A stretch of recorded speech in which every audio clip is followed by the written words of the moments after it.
Les factures impayées d'Algérie Télécom, l'opérateur national des réseaux et services de communication électronique, s'accumulent, notamment auprès de l'opérateur PCCW Global. L'affaire remonte à l'époque de l'ex-ministre les Postes et Télécommunications, Ouda Imane Feraoun.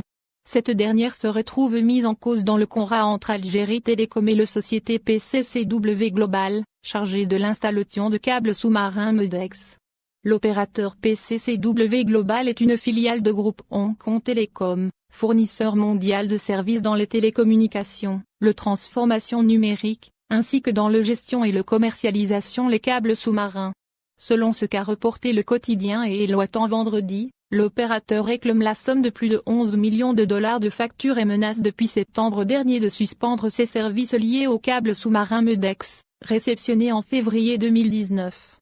Les factures impayées vont donc de 6,949 millions de dollars, à 77 976 de dollars, en passant par 1,807 millions de dollars, 700 000 de dollars, 120 354 de dollars, 713 143 de dollars, 87 500 dinars, et etc., auquel il faut ajouter les retards de paiement de 63 à 500 jours, précise le même source.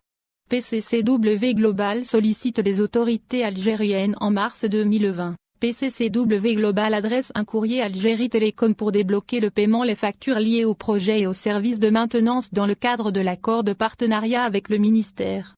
N'ayant pas reçu de réponse, PCCW Global notifie, le 14 juillet dernier, aux responsables de la Société nationale sa décision de suspendre les services liés au MEDEX.